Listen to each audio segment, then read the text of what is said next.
Alchemy.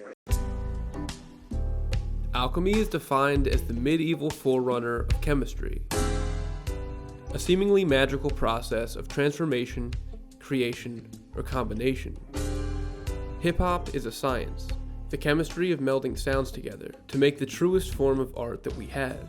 Over the course of the past 30 years, a mad scientist by the name of Alan Mayman has perfected the art of hip-hop alchemy, becoming one of the greatest hip-hop artists to ever live, and he goes by the name of the Alchemist. One does not perfect hip-hop alchemy overnight.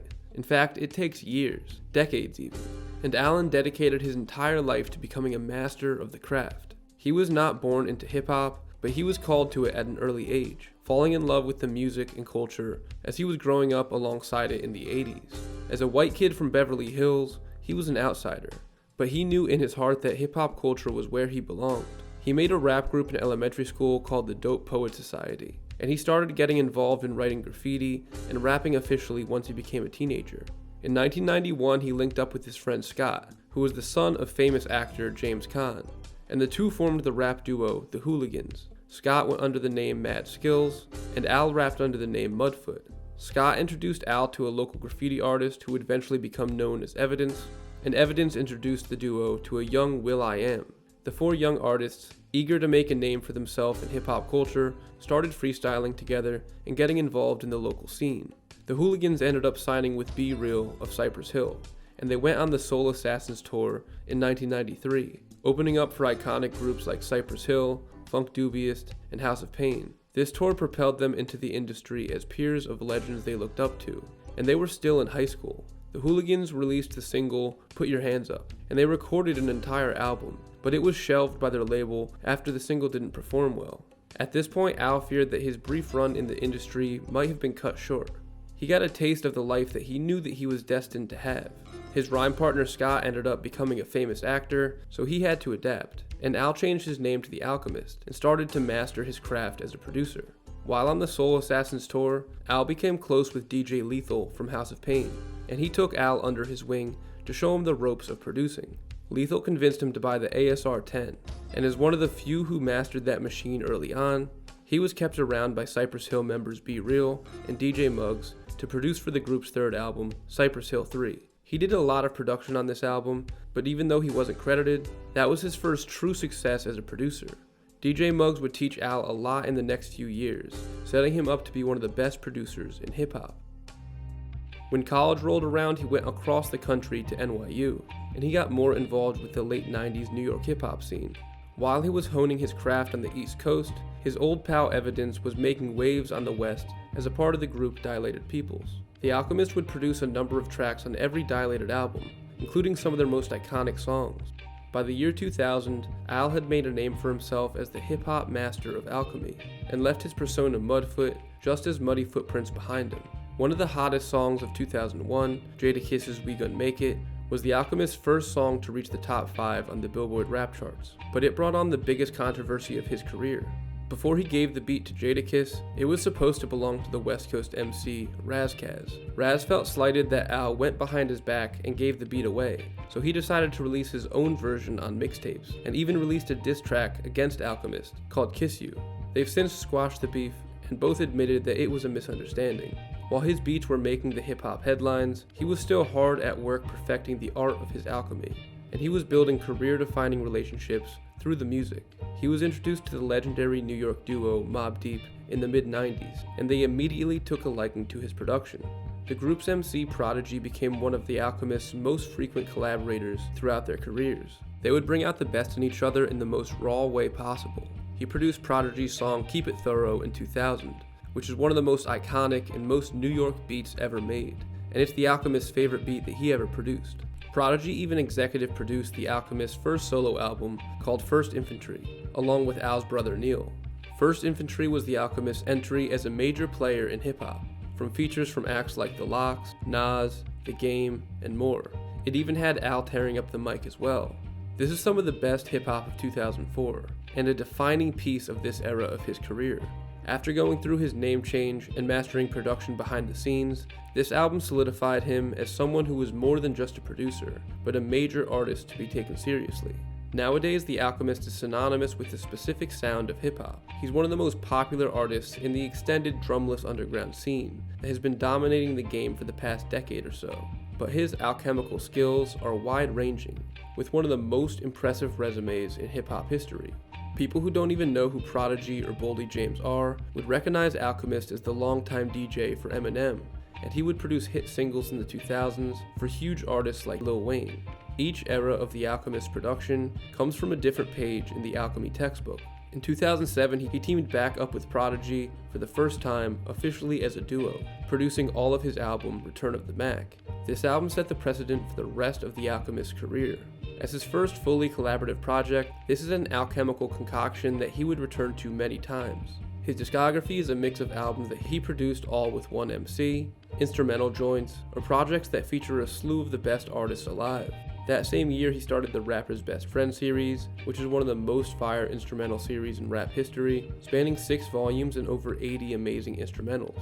In 2009, he released his follow-up to First Infantry, titled Chemical Warfare. This album came through with an incredibly stacked feature list, featuring Kool G Rap, Blue, Kid Cudi, Snoop Dogg, Pusha T, KRS-One, Jadakiss, and more. Even with all these talented MCs and a bunch of incredible songs, this album didn't do as well as he was expecting, and marked the end of this stage of his career.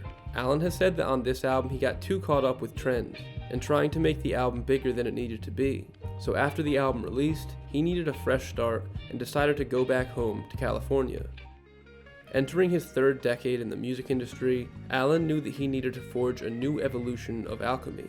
So he set up a lab in his house and got to work. He had an open door policy in his studio, and his crib basically became a rapper camp for all of the most exciting young artists in the game.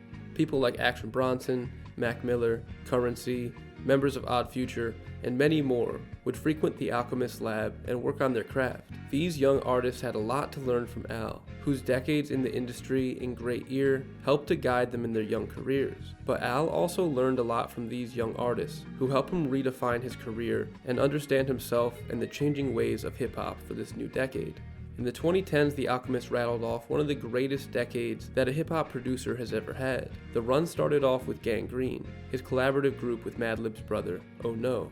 The two artists would share rapping and production duties on the record, and the result is one of the grittiest and grimiest albums of that time. This album came out the same year that Rock Marcy put out Marsburg, and these two records feel like a precursor to the sound that would run the underground for the next decade and a half.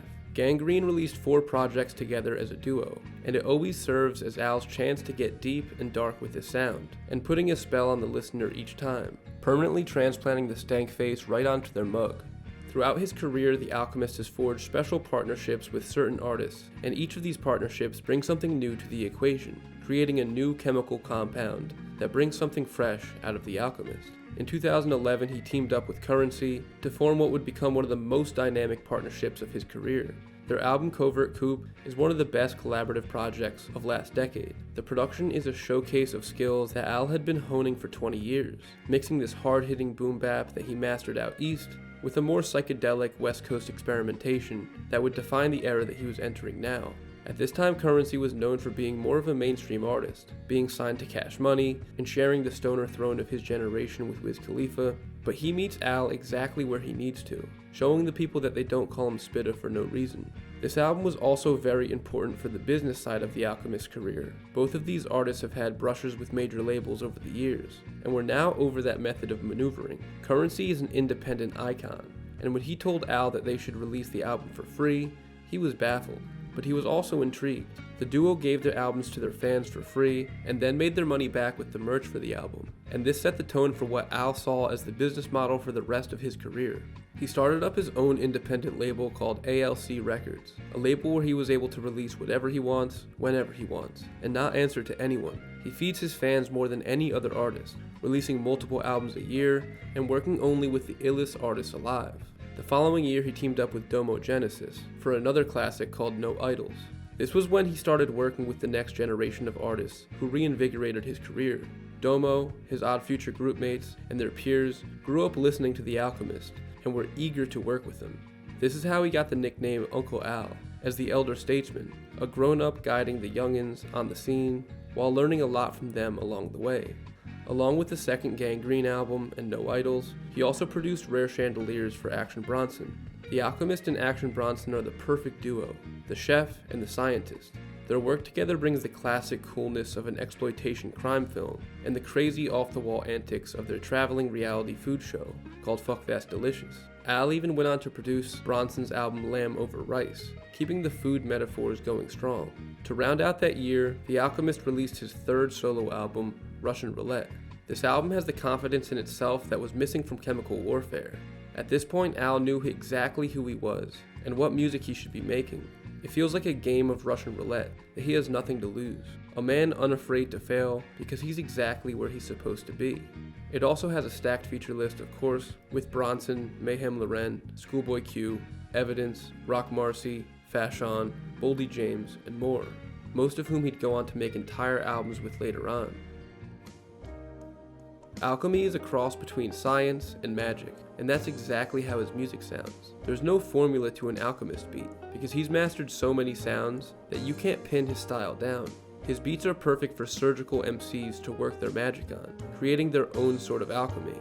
He has a way of pulling the best out of the best MCs. In 2013, he released 2 underground classics, Albert Einstein with Prodigy, and 360 Waves with the group Durag Dynasty, 1 album for the East and 1 album for the West. These albums each reach the highest bar of hip-hop from top to bottom. Albert Einstein has this scientific breakdown of samples and intricate rhyme patterns, and 360 Waves is a magical wave of attitude and adrenaline. In 2014, he teamed up with his longtime collaborator, Evidence, to create the duo Step Brothers, and released the album Lord Steppington. This album was the culmination of 20 years of friendship, and the result is evidence of chemistry that a professional chemist couldn't conjure up. The duo shares a sensibility of cool, and each have a knack for gnarly music. The Alchemist produced 13 of the 14 songs on the record, and now 20 years into his career, he was only just hitting his prime. The instrumental tapes kept on coming during this era too, with each one expanding his sound and locking in harder on who he is at his best. The most notable of these was Israeli Salad, an instrumental album made entirely of samples from Israeli music. He was able to make amazing beats, also having it feel very personal, digging back to his family's heritage in Israel. His 2-part album series, The Good Book, with fellow producer Budgie, is a heavenly look at hip-hop through the lens of religion and the Bible. By the mid-2010s, he had reached his peak as a producer, able to explore any avenue of sound that he wanted to. He had already lived what seemed like 20 lives as a hip-hop artist, but 2018 started yet another new era of his career, one that would bring him to where he is today. In the early 2010s, there was a number of younger artists there to help inspire his sound for the new decade. And as the decade was getting ready to close, he heard a new movement coming with his incredible ear, and decided to get involved.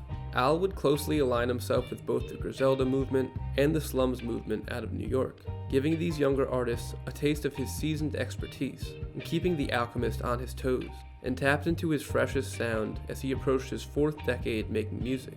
The Alchemist is able to combine sonic flavors like a chef, putting just the right amount of each ingredient in there to make the best meal possible. He put this to the test around this time, literally making a sandwich with his releases. The Bread EP laid the foundation with the most dynamic lyricists alive, like Earl Sweatshirt, Rock Marcy, Black Thought, Westside Gun, and Conway. Then he added what everybody comes to the sandwich for, the lunch meat, with more of the Griselda Boys and Rock, but this time adding Styles P and Action Bronson.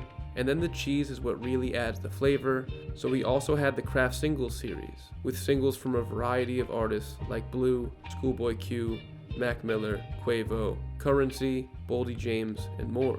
The most important partnership that the Alchemist forged in this era was with Boldy James. Boldy brings a cold, methodical Detroit edge to his lyrical performances that cut perfectly into Al's signature East Coast-West Coast blend of luxury loops. They first linked up in 2013 for the project My First Chemistry Set, which is amazing because it shows the baby steps of their sound as a duo. He would reunite 6 years later for the Boldface EP, and then officially for the full-length album The Price of Tea in China. As evident by the title of their first collaboration, their chemistry is really unmatched. The Alchemist production is almost like hypnosis when combined with the monotone mastery of Boldy James. The price of tea in China set the tone for the incredible work that each of these artists would do in the 2020s. They would re-up in 2021, dropping both Bo Jackson and Super Tecmo Bo, solidifying themselves as the most consistent hip-hop duo this decade. The Alchemist's work as the master chef of hip-hop's Chemistry Lab continued with his work with Freddie Gibbs. He first teamed up with Freddie in Currency and Dreddy for the album Fetty, and then the duo linked back up for their main course, Alfredo, the perfect melding of Al and Freddie as artists. Releasing just a few months after his album with Boldy and his EP with Conway, Alfredo showed the subtleties of how he's able to adapt his sound to best fit each MC he works with. Alfredo has this classy yet grand sound to it that perfectly accentuates the versatility that Freddie Gibbs brings as a performer. And later in 2020, he closed out possibly the best year of his career with the instrumental projects The Food Villain and A Doctor, a Painter, and an Alchemist Walk Into a Bar.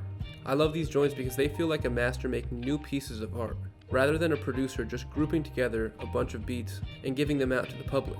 He did a similar sort of thing the following year with the Olympic-inspired Carry the Torch and the visual instrumental album/short film called Cycles. Uncle Al is the leader of the new era of underground abstract hip-hop. This wave of music feels special, like something that only a select few understand, but will be talked about for years to come. He captured this feeling with his pair of EPs, This Thing of Ours, featuring only artists from this wave who share a special collaborative connection with Al. These records are the minting of a special time in hip-hop, and it frames this thing of theirs, this moment of time, forever.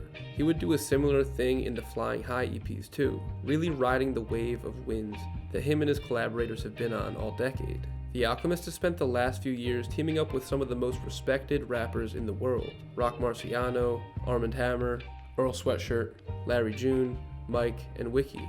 He's almost like the kingmaker of hip-hop right now. Every rapper in the world wants an album with The Alchemist, but he only does it with the best of the best. Alchemy is a skill that has not been practiced since the Middle Ages, making The Alchemist one of the last of a dying breed. He has been in hip-hop for over 30 years, and he's not only still doing it at a high level, but he feels like he's getting better with age. His album The Elephant Man's Bones, which he produced for Rock Marciano, has some of the most remarkable production of his career. It's something that's worthy of being viewed in a museum, like the bones of the real Elephant Man. Most recently, he teamed up with Hit Boy and his father Big Hit for the album Black and Whites, which was such a great connection point between his and Hit Boy's styles. And whether this is just a quick detour to a different sound, or a signaling of the next alchemical era of his career, I guess only he knows. If there's one thing that any artist can learn from The Alchemist, it's to never stop evolving. Embrace whatever's next, because after 30 years in the game, The Alchemist is still discovering new creations in the lab. Thanks for watching, everybody. OG fans of my channel know that one of my first videos ever was on The Alchemist, but it was only like 3 or 4 minutes long, and I figured that was in no way long enough to do his career justice. So I've been waiting for the perfect time to make a full video on his career to really capture what makes him so special. Let me know down in the comments, what is your favorite project from The Alchemist? I want to give a special shout out to my patrons as always. I've been having a ton of fun on the Patreon, making a bunch of playlists and podcasts for all the patrons, so if you're interested, feel free to go check it out. I had to go slow with my release schedule for the past few months, really all of spring and summer, but I've been feeling super motivated lately, so I have a bunch of really awesome stuff planned for you guys. Make sure you hit that subscribe button if you want to stay on top of what I'm dropping. And as always, stay tuned, stay safe, and stay deaf. Thanks for watching.